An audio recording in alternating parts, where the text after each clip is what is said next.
afternoon, everybody. Welcome to the PGA DFS First Look Show. This week, we're heading to Mickey Mouse's house in Orlando, Florida. Not too far away from me here. I'm going to try and make the tournament actually this week. But before we get into all of that and some Arnold Palmer talk, I want to, of course, thank Monkey Knife Fight, the sponsor of our show. Listen, if you haven't checked them out, try it out. It's their player brace propped contest. Try that one more time. Their player props based contest. That's a mouthful right there, Geoff. That's hard. I'm glad I didn't have to say that. Their player props based contests are easy to play and don't require the time commitment that other DFS sites do. Inquire to be competitive with Monkey Knife Fight. You are in charge. Whether you want to play NBA, UFC, PGA, esports, or soccer, Monkey Knife Fight has it for you. To get started, head over to monkeyknifefight.com and choose which game you want to play, your contest type, and also your buy-in. Even better, when you sign up with promo code Awesemo, you will get an instant first match bonus of up to $50. Sign up today. Pretty good. We always love some free money. I know there's a little bit of that going around in the world right now, but not a problem for a little more. So, Geoff, I'm going to bring you in. We had a nice week last week. WGC Workday, the concession lived up to everything we would have wanted out of a tournament. In fact, there were scores that ranged from 1 to 10. That's a pretty darn good golf course when that happens. What was your overall takeaway of the concession? Should we be going back, or was it a nice one-off for you? No, for sure, man. I think it makes for a good WGC tournament. Like you said, there's lots of variance out there. Things were never really that clear until kind of like, Sunday afternoon when Morikawa got it started. So I do like events like that where there's, like you said, there's a wide range of scores available on every hole where, if you hit a good shot, you can get rewarded. But if you don't, there's real penalties for it. So awesome. I love this Florida swing, man. I think a lot of courses in this Florida swing are like that. And we're getting another one that's kind of the same in Bay Hill, I think, to maybe a slightly lesser degree, but very similar. So I'm all about these courses. Yeah, bring it back. Absolutely. I didn't mind WGC Mexico. I think it can get torn apart by some of the bigger hitters a little bit. But I did like the concession. It was good. It was solid. Not gonna lie, Chapultepec is a fun course. The fact that it's in Mexico City, way above elevation. Yeah, it's fun. But I would take the concession every single time if I had a choice. No offense, again, to Chapultepec, it's just drivable par fours. Really, water just everywhere on the course. So you could go from, like I said, a 1 to a 10, and Matthew Wolff certainly shows that. So let's talk about Collin Morikawa here for a second and the Superstardom. I put out a tweet last night. This guy's got the entire package. He's got a good smile. He's got a great personality. He's well-spoken. And he's got a little bit of a humanism to him as well, dropping that tournament trophy at the PGA Championship, kind of not knowing what to do. I just like that side of him. And what I wanted to ask you is, do you think that Collin Morikawa, Viktor Hovland, Matthew Wolff can bring golf to new levels, or do you think we need some more of the old guard to start showing up, like the Rory McIlroy, who has not won in quite some time? You think golf will be okay with all these new winners, or are we going to see, do we need the old guard to come back a little bit? That's a good question. I definitely don't think you want like Rory McIlroy retiring or not winning again. I don't think that would be good for the game either. But it definitely in good shape here with this new crowd. You could even throw Bryson. People forget, like, Bryson's been around a little bit longer, but like age-wise, it's not that much different than some of these guys. So, you could throw him in there. Obviously, he's on the way up. Got a couple other younger guys like that age as well that we can make it. Like Justin Thomas, another guy. He's not that young. He's not that old. 27, 28. He's a few years older than these guys, but not much, right? So I think when you start to add those guys in, golf's fine, but the real stories, the real media attention is when guys like Tiger go back and grab wins and Rory, because they really do bring the generations together. You got the new people who are still, getting to see Tiger at his best again, or Rory at his best again. You got the old guys like me and you kind of, who've been around for a while and, we remember, and it's nostalgic for us. So I like to see, you don't want those guys fading off the earth, but it's fine. To see these guys come up, it's great. It's great for the game because ultimately these are the guys who are going to be replacing them, right? So, Morikawa is. We should almost talk about him a little bit more. His game is just so tight. Like, it's like when he misses, it's like he doesn't miss like 50 feet to the rough. He misses like 30 feet on the green. It just amazes me. How tough that guy is going to be when his irons are firing to beat at majors. really do feel like we're talking about like a multiple time major already. Obviously, he's already got one, so the sky's the limit. He's going to be just a very consistent, maybe the most consistent of those three guys, I think. We'll see where it all ends at the end of their careers, but guys' consistency is going to be something to watch if he keeps, just getting consistency with that putter and stuff too. So one of the things that I like about superstars, they all have an X factor, right? When Jordan Spieth was becoming a superstar in the 2015 range, he was doing something that nobody else was doing, making 50 footers left and right. Collin Morikawa has that same essence with his irons, though. There is nobody in the world right now, or maybe ever, we don't know. He's a little too young to say that, but this stretch of golf that he's on in his first year and a half or 2 years on tour with his irons are absolutely trending towards being some of the best, and it's that X factor. When he's on, every single iron shot is within 15 feet of the cup. If he just putts half as good as he normally does, he's going to have a chance to win every week. So I love that X factor about him. Plus, you put the whole package together. He's got a good smile, good personality, knows when to say the right things. Last night, obviously right after the win, in the same breath, talked about Tiger Woods, thanking Tiger Woods for everything that he's done. So really, really great stuff. Now, maybe on a little bit of a different wavelength than a superstar, maybe a course-specific talk, I wanted to talk to you about Bermuda Billy. And it extends past Billy a little bit. But this Florida swing obviously goes from POA, where we are on the West Coast, to Bermuda. And we saw Kevin Kisner talk about how he didn't even play on the West Coast, not even once in the entire month. And Billy Horschel, basically the same thing. And all of a sudden, both those guys pop up out of nowhere and play good.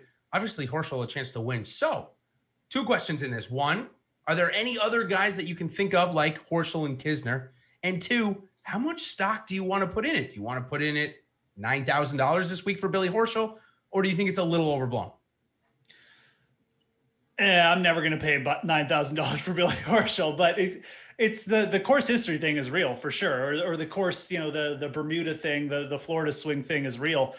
The thing with these are, you're dead on. I mean, some of these guys they will come alive. It is hard to determine like year in, year out, which guys are going to do it, because a lot of guys do have good records coming into Florida. Rory's got a good record in Florida too. He came alive a little bit last week too. So I'd actually throw Benny Ann as like another name in there. He's competed at the Honda a couple times. He's got a really good Florida record. He does putt better on Bermuda grass. He still putts terribly, but just less terribly on Bermuda grass, right? So that's another name you could throw out there. Stenson has done really well in Florida over his career. And a lot of these guys. Yeah, Stenson's also crushed us at this tournament before plenty of times with some withdrawals as well. Yeah, his record at this tournament is very boom or bust. But a lot of these guys just have places in Florida too. Like you see the international guys come to life in Florida a lot.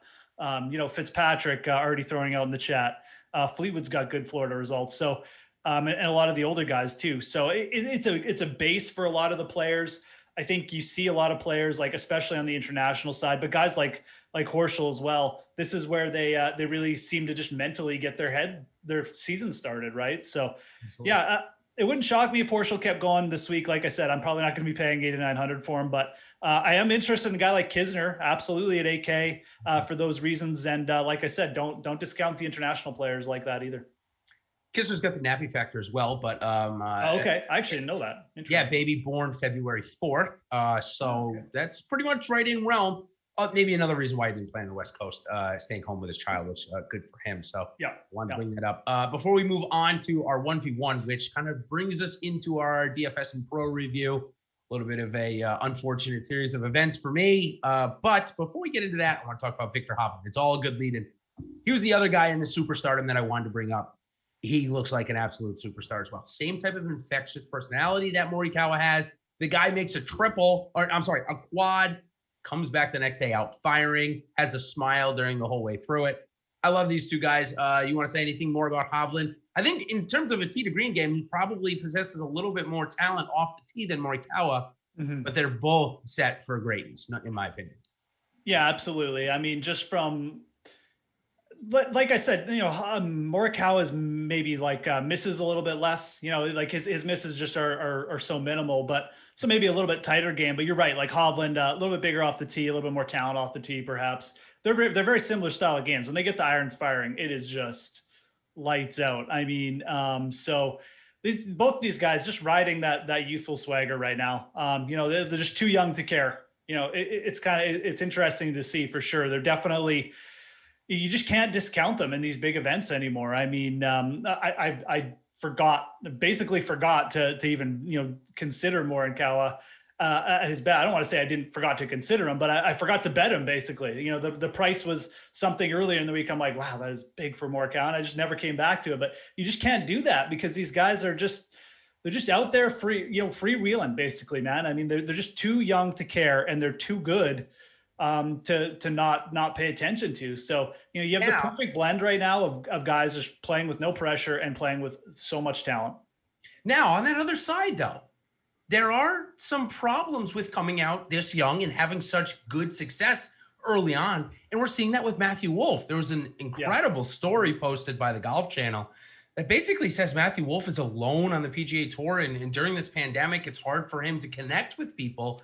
And it seems like it's really affecting his game. He said he's not injured, yet he's out shooting 83 at the concession. I mean, I'm not saying that I could go out and shoot 83, but still he's a pro golfer and it should be better. So there are two sides of that coin. Now, there's also two sides of this next topic I want to talk to you about, and it's some more of these young players. Scotty Scheffler and Sungjae Im, I have grouped together. I think they are both great golfers. And the problem is, though, Geoff, is that on a one-off basis, sometimes it can cost you everything. So last week, I decided to play Sungjae Im. I thought on a nice bounce-back spot, well-rested, had a good week. However, had I not cared about salary, spent $500 less and gotten Sungjae Im, I would have came in second in the big $500 instead of eighth, which is a difference of about $25,000. So I want to ask you, is this something that we need to look deep into more of these 1v1s, or is this just variance and I got crushed and this week Sungjae will beat Scotty? Yeah, man. I mean, it's probably just the second, unfortunately.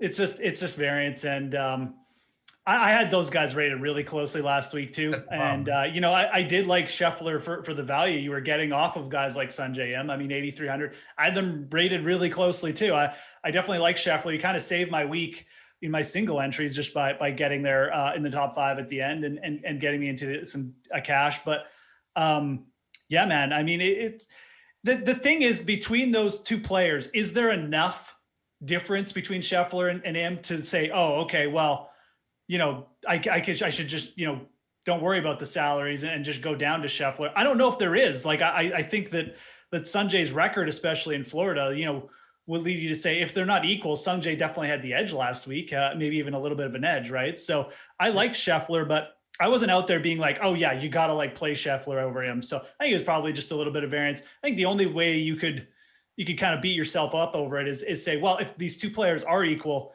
it'll be more unique if I go down to Scheffler. And maybe that's something you think about in future contests, right? So that's the only way I think you can really sort of beat yourself up over it, is maybe saying as a strategy for single entries.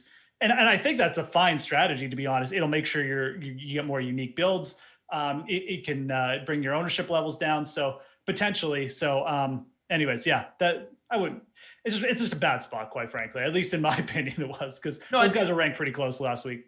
I think it's a great call on specifically for WGCs in no cuts. A way to differentiate was, okay, you put Sungjae and Scotty in the same bucket. Don't look at their salary. Make a lineup with both of them in it the exact same and not care about the salary. I think that's a problem. They put that 50,000 there, and it's it's that mental hurdle to get over. Had I not worried about it last week, we'd be in a different spot. So let's go ahead and jump right into our DFS review. And I don't think I'll ever fade Billy Horschel in Florida under $7,000 or under 7,500 again. Yeah. Maybe under 8,000. Just a silly mistake by me. He was one of my fades. He was the best value on the board at 15x. Collin Morikawa, obviously, winner was 14.22. It was the biggest surprise. Min Woo Lee, young Australian player, or maybe from New Zealand, I think, actually. Sorry. Just a lot of talent there. That one's kind of out of nowhere. Victor Hovland makes sense. Brendan Todd. Again, this guy, you see what happens with good putters, Geoff, in WGCs. If you just find fairways, man, they light it up. There's Scotty Scheffler again, Jason Kokrak, Kevin Na. There we go. Brendan Todd, Kevin Na, Louis Oosthuizen. 3 of the best putters in the game find their way into the top values on a WGC slate. Something we definitely want to take a look at. Other ones, Eric Van Rooyen. He was 6,200. Big part of my lineup there at 12x. Abraham Answer, the chalk, ended up at 12x as well. Speaking of chalk, 4 top 10s from the top 10 owned golfers. Neiman ended up coming in the highest owned at 8,100. I think it makes sense. His irons were pretty good. Hovland was there. Finau again, Answer. But interestingly enough, Dustin Johnson, highest priced guy, came in the highest priced stud and let people down. So I'll be interested to see what the gamers do with DJ next time he's up, if he's the highest price. Probably next week at the Players, where he has done pretty well. So maybe it'll be a spot to jump on. Plus, we'll talk about that next week for the Millionaire Maker. Jeff, any standouts that you want to talk about real quick? No, yeah. I mean, Dustin was, trying to time the Dustin regression week is obviously like a losing battle. It is interesting. I'm not shocked that it happened in Florida, though. It's generally not been a good swing for Dustin. He's won at Doral. And like you said, he has played okay at the Players at times. He's definitely sort of figured out that course a bit. So it could be an interesting time to get back on him next week. I don't know. I might just fade him this whole Florida trip and see how it swings. But yeah, if you're gonna play Dustin at all in the Florida swing, and it's definitely the Players is probably the one place you want to take a shot with him. Big game. So I'm not shocked.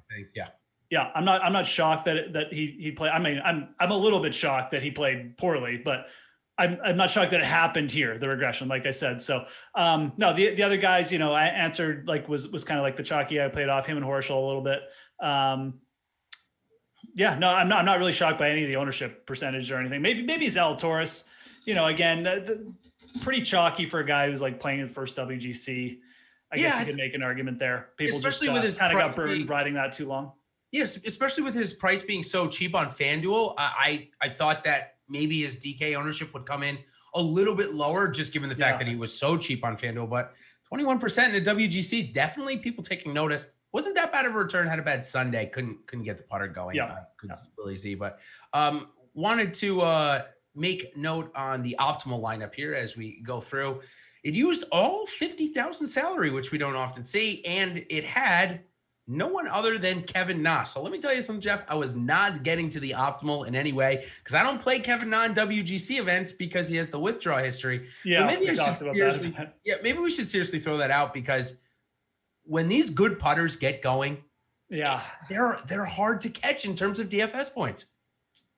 Absolutely, man. I mean, especially at that price, like I wanted to play Kevin Na just for this reason, because when he putts well and he gets it going, like guys will eject in these things. And if Na just comes out and decides to, just play the 4 rounds and really gets going with the putter, like it can just turn so quickly. So 6,800, like I took a couple looks at him, again, ended up going somewhere else, but he's such a boomer bust play, because as we saw at the Tournament of Champions, it can go the other way real quick with Kevin Na, where he just doesn't care and he either withdraws or he just punts the 4 rounds, right? So boomer bust play, but maybe these Florida courses are where you want to take a shot with him. He gets it going on the Bermuda so well. So Billy Horschel, obviously the same kind of deal. Like you said, you hit it perfectly. When Billy Horschel is around 7K and you're playing like some kind of Florida course or something, you should just play him. Again, he's priced up this week. It might be a little bit different story, but last week you should have just played him. And then going through that lineup, Brooks was good value. I think Hovland at this point, people know about. Morikawa was, actually quite low owned, and then Scheffler, I said at the start, I thought was really good value at 8,300. He's playing better, Scheffler. He's getting close. He definitely is getting much closer. He went through a bit of a regression, but certainly has bounced back strongly from that. So let's see how the top of GPP lineup fared. See if it came with the optimal, and just a little teaser. It did not. Pretty close though. Came within 2 golfers instead of Scotty Scheffler and Kevin Na, however, and Brooks Koepka. They went to Bryson DeChambeau, Louis Oosthuizen, and Abraham Answer. So just honestly, it's such an easy lineup when you look at it from the sense of, first of all, hindsight, of course, because that's what it's. My best friend called me the captain of hindsight. I guess that's just what I'm going to have to go with now today. But in any case, Abraham Answer was the chalk. I'm going to talk you why I threw it was easy. Abraham Answer was the chalk. No doubt about it. 6,800 coming off of a silly miscut, not even a real one, in my opinion. Billy Horschel, we've talked about the whole time. Then it's just finding the right mix of guys. Bryson DeChambeau, Victor Hovland, and Colin Morikawa. That was my stack this week. So obviously it wasn't too hard to find it if I could find it, right? Fading all of the top guys, it worked for me. and it worked for this guy. Throw in Louis Oosthuizen, man, and he just got it done. It seems like an easy lineup. The ownership was close to 90%, and it wasn't duplicated. That was probably my strongest lean is, wow, this isn't duplicated, given the fact that it used all the salary, and it didn't have any golfer over 10K.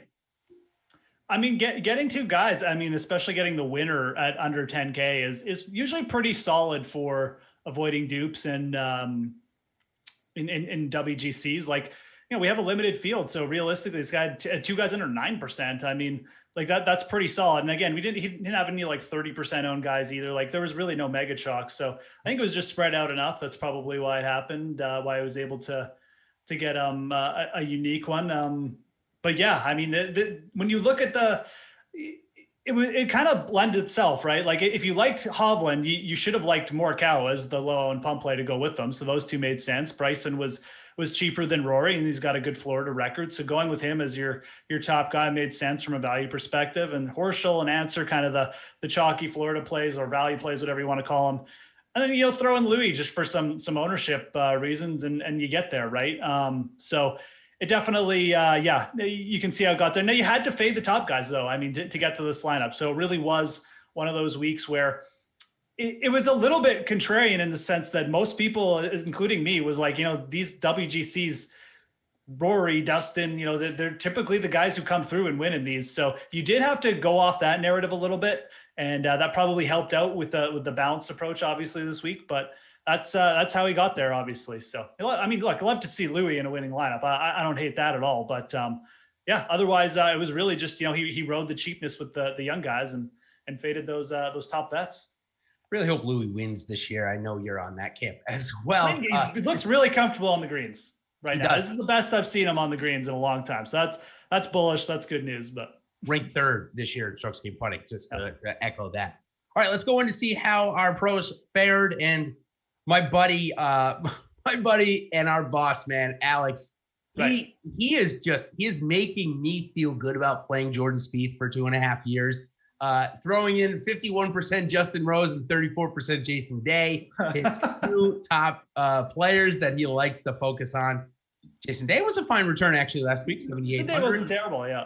You could have made a lineup that won the GPP this week with Jason Day. He had a pretty good amount of points as well. Not the same goes for Justin Rose, though. Another just poor week ball striking. Really, if he has a poor week ball striking, let me say again, if he has a poor putting week, he's not good enough with his ball striking to overcome it right now. Yeah. Jason Kokrak, however, great find there at 32%. Abe Answer also, and Billy Horschel, all above 28%. So he nailed all the low price guys, but as you can see, no Colin Morikawa. We had a long talk about that this morning on our PGA call about Colin Morikawa. And I can assure you that Colin Morikawa will find Alex's lineups probably in the future a little bit more, given the latest update to our strokes gained tab. So with that being said, you can take a look at mine. I don't think you're going to find too much of a surprise. I had Bryson number 1, Victor number 2, Colin number 4. The only miss for me, Jeff, and had chat just ask a question about this, and I'm going to let you answer it. What's wrong with Jon Rahm? I mean, is there anything wrong with Jon Rahm? Like, what did he finish before this? Like, wasn't he like T5 at Riviera or something? Or maybe he was T5 at Riviera. So maybe nothing's wrong. Maybe it just wasn't a great setup. And that was my this here is that maybe the concession just wasn't a great place for him. And maybe Rahm likes to see the course a couple of times. I don't know, but I did think it was a good spot for him. Not gonna lie. Obviously, as my allocation. I mean, I'm surprised he didn't challenge because I thought he was, he was starting to fire it up with his irons as well. Like he was really his last two tournaments out with his strokes gain approach were good. Yep. I thought he's getting used to the equipment, but maybe he's not quite there at that comfort level that we're used to. This is kind of what Jon Rahm does, though. He doesn't lag fully behind, but. He's not like Dustin where he'll go out in like T9, T5, and then win a couple times. It'll be like, T44, T8, T9, and then it kind of puts it together. So I don't know. I don't think there's anything wrong with him, but it could still be a bit of a comfort issue with the equipment. And we did have the little back tweak thing going on. I don't think that's anything to worry about, but I think it's probably more getting comfortable with the new situation. And maybe we're just expecting a little too much out of him, like you kind of just said. I mean, all these guys are so good. Yeah. we can't expect them to win every time. I mean, the last win for Morikawa was the PGA Championship, right? He wins this week, and he's back to being a superstar. He never left being a superstar, but exactly. But the finishes in between were a little regression. We just can't expect him to win every time. That's the key. I mean, Rahm won twice, and at the end of the back half of 2020, it's not like it's been like a year, 2 years like with Rory. I think that's the guy you should. That's the guy you should be asking, like, what's wrong with Rory, because he just can't get it together. Like, there's clearly something lacking right now, just in terms of either it's mental or his game. But I really felt like Florida and this kind of venue, and he was there, like he was close again, but there's just something not quite holding him back, or something holding him back. So that's the guy I'd be more worried about. Yeah, these guys just can't win. They're playing good, right? But they just can't win. And there was a great article again. This one put out, I believe, by CBS this morning. Colin Morikawa and Tony Finau. How Tony Finau is not even close, like way more in terms of their overall results. Finau has done way better than Morikawa, but Morikawa, as seen, has done better than Finau because he has 3 wins and Finau only has that 1. So interesting topic of conversation. All right, let's move on to our Pro Review 2 here. Take a look at RJ Rad 84. This guy has been on fire recently, but this week finally cooled off. Came in 491st in the big GPP, probably because he went to Rahm McIlroy at 34%, because he had Colin Morikawa there, but no other good hits. You got to go all the way down to, say, even Kevin Kisner, who wasn't that great at 18%, but a lot of misses. Ryan Palmer, Rasmus Højgaard, Sungjae Im. Hideki was okay at 23%, but even, 22% Fleetwood and Leishman, just a lot of mid-range misses. So no surprise to see him struggle. And to be the top GPP performer, or MMEer, last week, a lot of single entries got it done, or less than 5 entries, I should say. Ski Basher 78 with the name, I guess. He had to go to Webb Simpson and Kevin Kisner at 36. Ski Bash, geez, what does this guy have against Snow? I mean, I don't know. Jeez. I mean, maybe we should be friends. I got a lot against Snow too. But in any case, he had 30% Hovland. Interestingly enough, though, no Colin Morikawa in his top 10 owned. So it just goes to show you that even if you hit, even going back to mine, even if you hit on your core, doesn't mean you're going to find the right lineup. No. Steve didn't even have Colin Morikawa in the top 10. So wanted to go over that quickly. All right, now we can go into my lineup for a minute or two before we head on over to the Arnold Palmer Invitational and break that down. I teased a little bit on Twitter that I had a near miss. I did end up with 1-2 on the board. I had Morikawa, Hovland. I even paired it up with Bryson DeChambeau, who was number 5 in points scored last week. So what did he make? Did he make 2 or 3 eagles in the last round? No, he made 2 eagles in the last round. He actually had a look at a third, though, like a 17-footer or something. So. 20-footer on 16. That 17 that he lipped on the left side. So almost a 3 eagle day. Great on the points.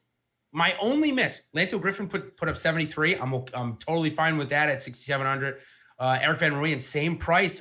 Same score, 6,200. One miss was Sungjae Im that I was just talking to you about. He had a chance on Sunday and did nothing on the back. Yeah, he was really just stalling, wasn't he? Im. Every time I looked, he was like, he's made like 3 birdies, and I'd go back, and it's like he's back to where he was when he started. I'm like, what happened? It was like that whole week, right? But Scheffler he really picked it up over the weekend and just outperformed. It's too bad. I mean, Van Rooyen was a good call too. I really came around on Van Rooyen like Wednesday. I think I had him in my single entry lineup as well. That ended up cashing. He was just a really good return for that 6,200. And you look down there too. That's kind of what led me towards him. Like, you look down, it's like there's a difference between Van Rooyen and the other guys. Like, there's just a pedigree difference. So I like taking that chance a lot. I think that was a good call. You just got good production from a 6,200 guy, right? That's what you wanted. Lanto, kind of taking our Cam Champ method there. Exactly. And maybe he's not quite as prolific as Cam Champ, but he was so much cheaper, right? That I think it was a great call. Obviously, great call on the balanced approach with Hovland and Morikawa. Just great ownership on Morikawa last week. Like I said, I always feel like a dope on these weeks. But, it's going to happen every now and then where you just miss out on guys. But absolutely nice stack. It's a shame, man, that again, I don't want to belabor the point because like I said, I had those guys so close last week, and it worked out for me that I had Scheffler exposure but if I was in your situation, I honestly don't know if I would have done that. I probably wouldn't have. So how can you really beat yourself up about it? It's just the way the salaries fell. It does. And it's one of those rare weeks where I'm like, I wish I didn't put in all these 600 lineups, because the first lineup in my base lineup was my best lineup. And again, that doesn't happen often, but it's one of those, it's like, oh, well, I wish I'd put in no other ones and just put in this one, but still a pretty good week. Nice thing to carry over to the Arnold Palmer Invitational, which actually has some of my best feelings I've ever had. Francesco Molinari a couple of years ago was 3% owned, and I found my way to him. And obviously he sunk that 35-footer to beat McIlroy there and Fitzpatrick on the last day, and was one of my biggest hits. So let's see if we can bring that back as we transition. Another great Florida golf course, Bay Hill Golf Club and Lodge. Like I mentioned earlier at the top, just outside of Orlando, actually closer to Universal than it is Disney, for all of you, those that are going to knock me on my Florida geography here. There we go. I let you know it is closer to Universal. And it's a par 72, 7,500 yards, basically the exact same distance in par as last week. Driving accuracy, though, probably up a little bit, 64% last year. Greens, though, they are harder to hit, Jeff. What do you think that was? Do you think it was more weather last year? Or, I mean, historically, we're under 60%, but last year, this course played the hardest on the PGA Tour. Yeah, last year, definitely the weather, obviously, is cold and windy, had something to do with it. But this course does throw out a lot of long iron approaches. There's water everywhere off the tee, and I think it leads people to just being a little bit cautious off the tee, just to try and avoid this. There aren't that many places where there are places where you can blast driver. There's par fives and stuff like that, but for the most part, it leads itself to players just trying to position off the tee, and then you got to make the great shot on the approach, and it leads to low green and regulation percentages. And you got to have a good week around the green on the putting surfaces as well. So I like this course. It's the first couple times, I saw it, I was like, then they made some changes to it, and it's played really fun. Like it's a good all around test. I think it's very similar to what we saw last week. I think it's not quite as tricky with the greens and stuff like that, but it's going to play similar to, you're going to see a lot of long iron approaches, probably some missed greens, and yeah, it's just a good all-around test where you want good iron shots. Obviously, you got to be training well there, but you also have to, the other facets of the game, like I said, scrambling putting going to come into play. So, yeah, I think it's a great point you said. Maybe a little less tricky on the greens, but when we look at our scrambling stats from last year, they were a little down. So around the greens, difficult. Once you're on the greens, though, top 5 easiest on tour last year, even with the scoring average being so low. So wanted to bring that up. A couple more notes on the Arnold Palmer. I have a big important question to ask you, and I'm going to ask it in a different way. Okay. If Bryson DeChambeau makes the cut, does he fully go for driving the green on Saturday on the par 5 6th? Now, famously, if you guys are not aware of this is the hole that has the big lake all the way left. And from tee to green, it's 402 yards. But obviously, you can't go directly at the green, because if it's a 402-yard carry all over water. John Daly famously tried to do this on a Saturday and made 18 on the hole. So do you think Bryson goes for it? Because I really think he does on Saturday, and I think he's going to actually do it. Why does he have to wait till Saturday? Well, because my concern is that if he's playing good on either Thursday or Friday, okay, and then he's hitting 3 already, and I think Saturday just seems like the best chance for him to, if he ends up putting it in the water. Yeah, I guess obviously that's true. Trying for the win anyway. Yeah. So if he's hovering around the cut line or something on Friday, he's probably not going to. Okay, that's fair. I think that makes sense. Yeah.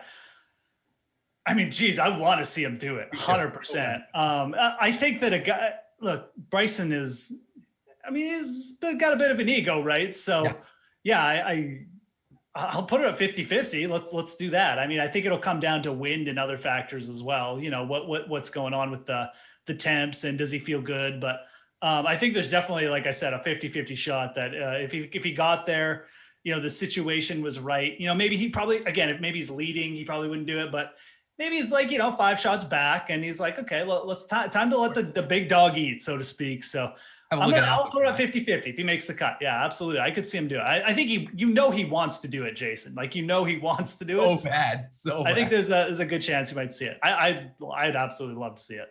We've been waiting for this for a year because obviously this was the last tournament pre-COVID break when Bryson went through his whole transformation. So this has been in the making. I'm sure we'll see some content about it on the first couple of days. Maybe he tries it during a practice round. Yeah. I just want to see him do it on Saturday. Again, if he wants to do it Thursday, Friday, it's totally fine too. I just felt Sunday coming down this, a couple of strokes back. Yeah, just now as a 12-footer for Albatross.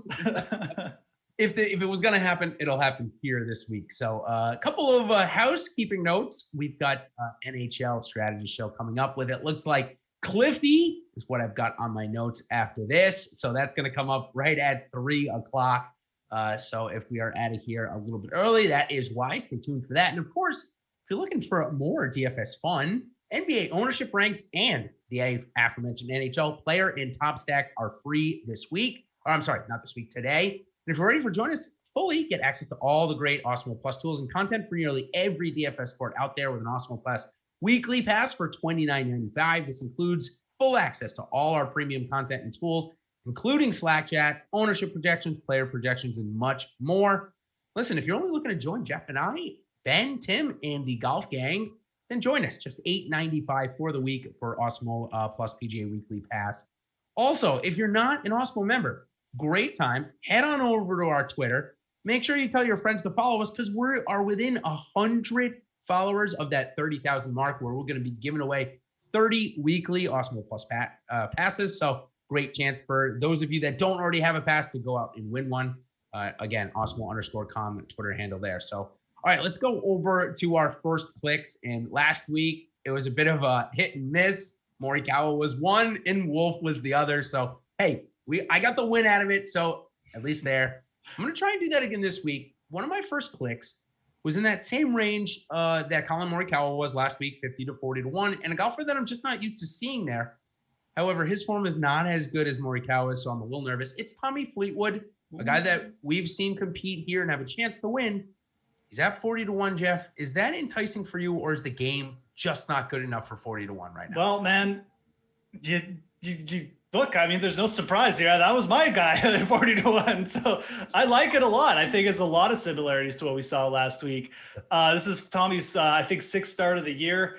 I mean, he was fine ball striking last week. I mean, it wasn't like stupendous, but he wasn't terrible or anything. He just lost. And on the irons, actually pretty decently. Yeah.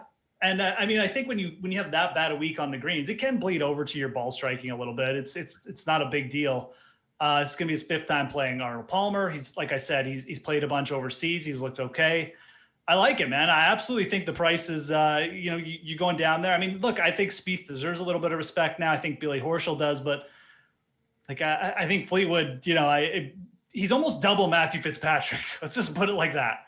I'm going to bet Tommy Fleetwood at that price when those guys are almost half his price. So yeah, I think that's a really good way to start. That's how I started as well, as one of the first guys I bet. I will say this, and it'll be a bit of a homer play, but Louis is playing better, and I do like this. It's a more of a grinded out tournament. He's been consistent off the tee.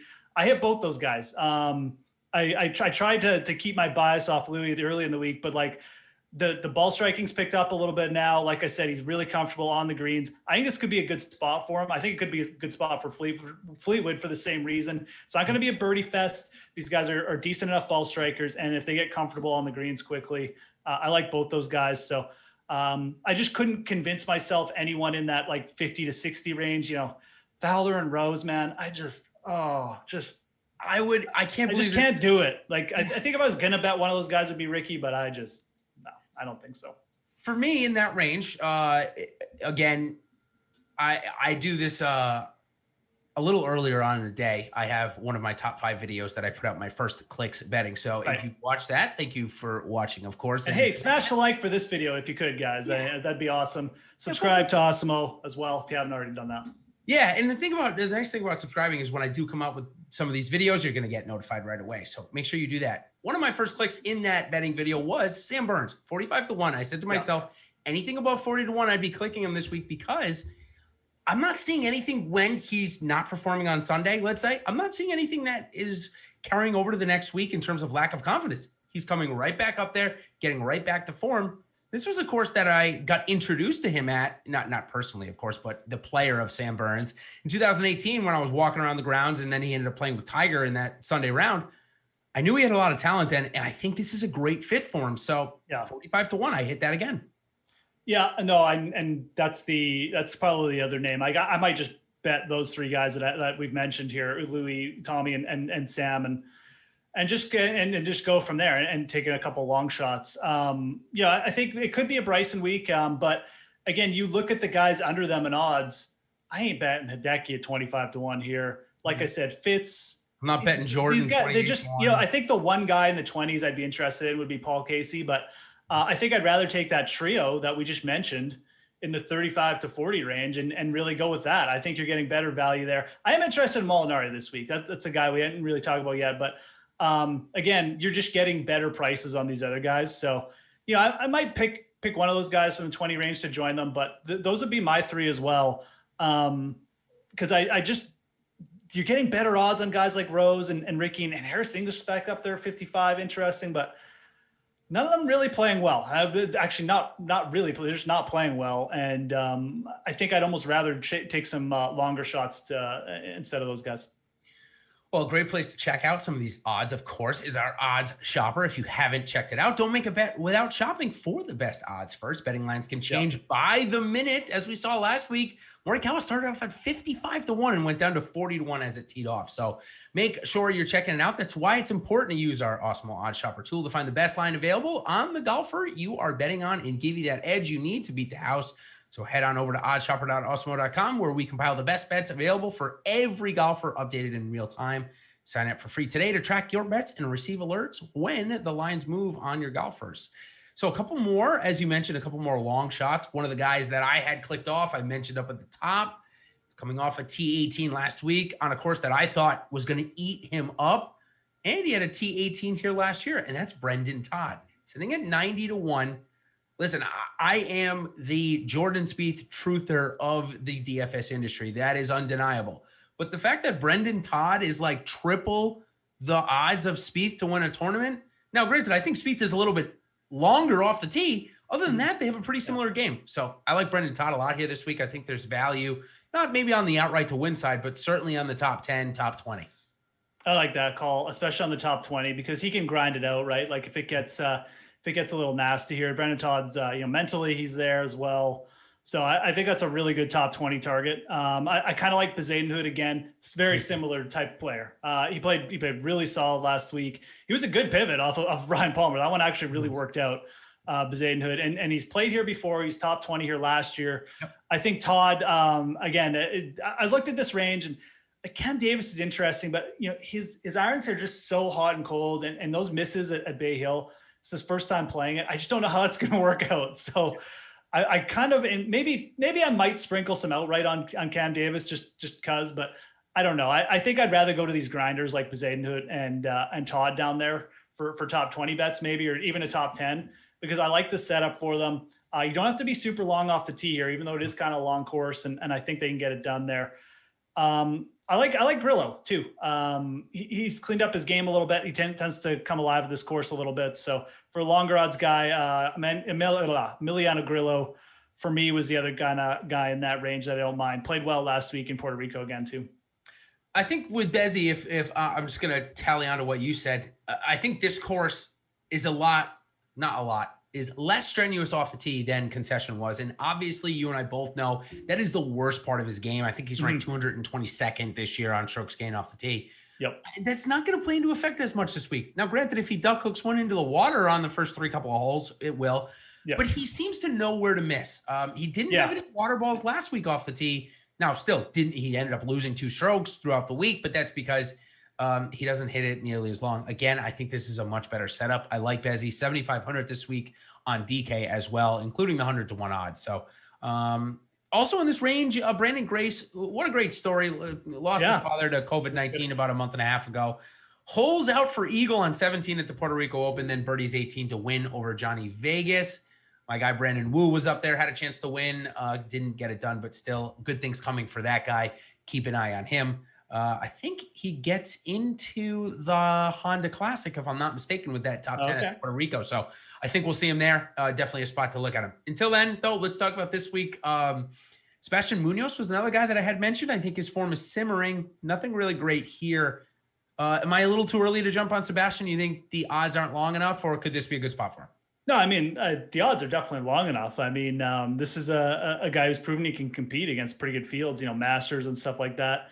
He doesn't have a ton of Florida results from what I remember, but he doesn't. His win did come on Bermuda, like at the Sanderson Farms. I think that's a good indicator. So he can get it done in tougher conditions. Bit more of a boomer bust thing, but I kind of like taking a shot with him on the odds, probably even maybe a little bit more than as a DraftKings play. I mean, I definitely don't think. I think the odds are fine. Yeah.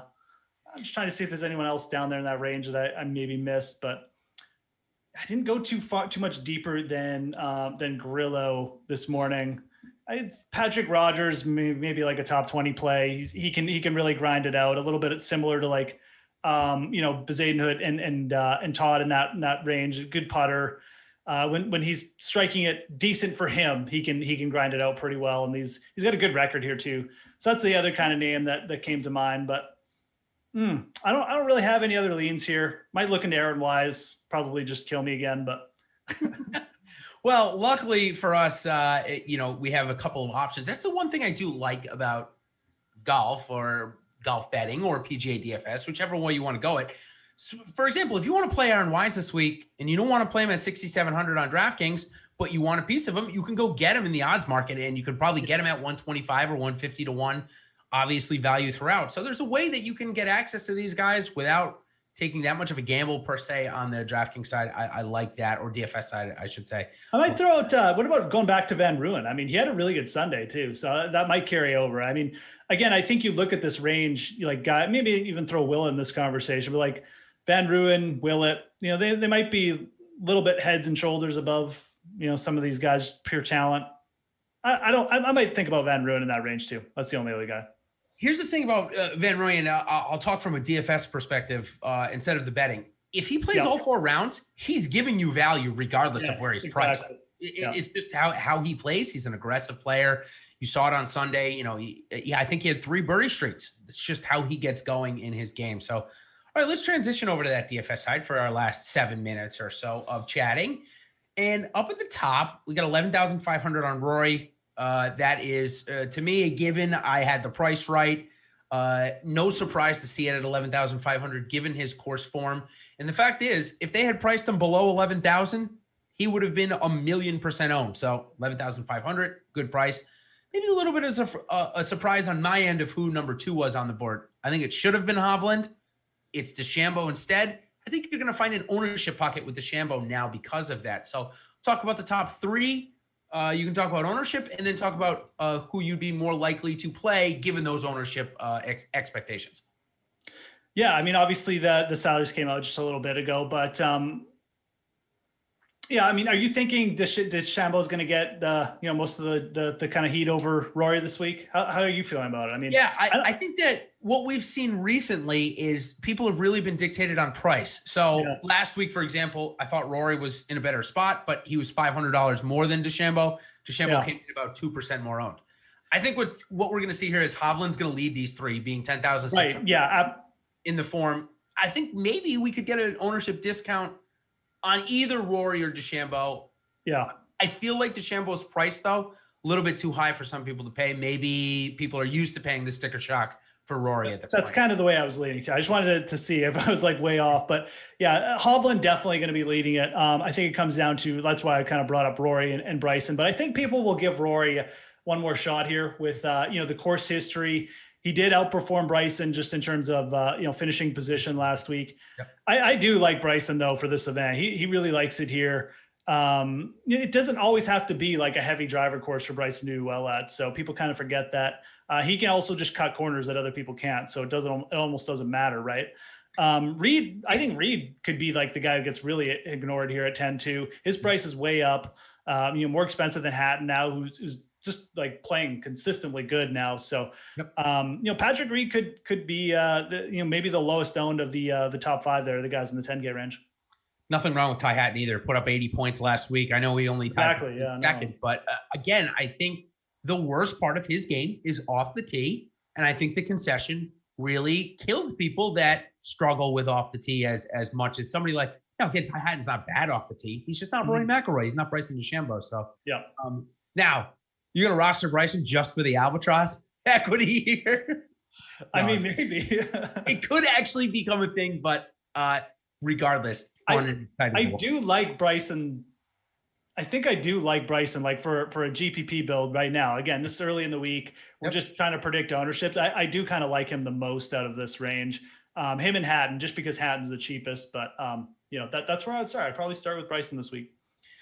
Next range, we got like 4 or 5 minutes left, so we'll go quickly through the 9 and 8s, and then give our first read bombs, so to speak, of the week. In this 9 range, we've got some guys that are playing really good golf, some guys that are not playing some great golf, and they're all kind of mixed together. Jordan Spieth is one of those guys, 9,300. He's never played here before. Yeah.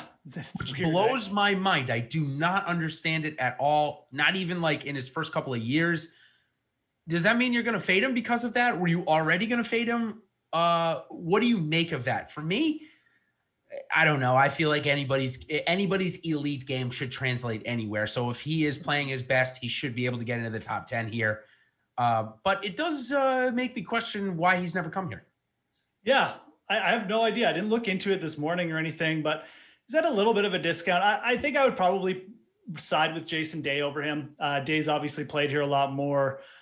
He's played well in Florida over his career, and Day he just was solid last week. He didn't do anything crazy good, but he didn't do anything crazy bad. And on a course like Concession, sometimes that's a better indicator than not, right? Like that his game is looking pretty clean right now.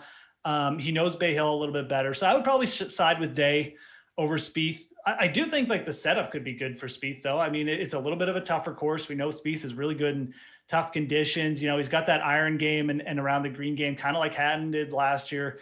I don't think there's much to worry about. So it's not like Florida results are bad. No, exactly, right? No, bad, but yeah, I mean, large, it's I might side with Day over. I think they're both kind of interesting. I'm more interested in them than Hideki. Hideki's just like an X through him for me right now. Although I could definitely see why people can make a case for him. I'm just not going to make a case for him, but I do like going balanced this week. Like I really do. I don't even think you need to roster one of Spieth or Day.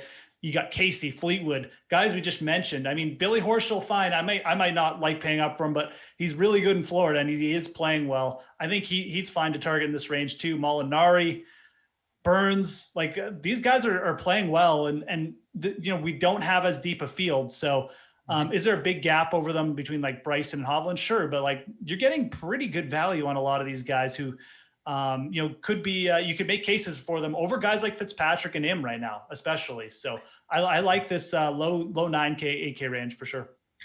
Another reason why I had such a good week 2 years ago with Francesco Molinari, obviously that was key, but one of the other keys was Jason Day giving us the best DFS golf PGA DFS Twitter moment we have had ever. And that is withdrawing from the tournament and not 2 hours later being seen on Buzz Lightyear's a Range Rover craft. I forgot the name of the ride. It's Buzz Lightyear. I know it's the Buzz Lightyear ride at Magic Kingdom.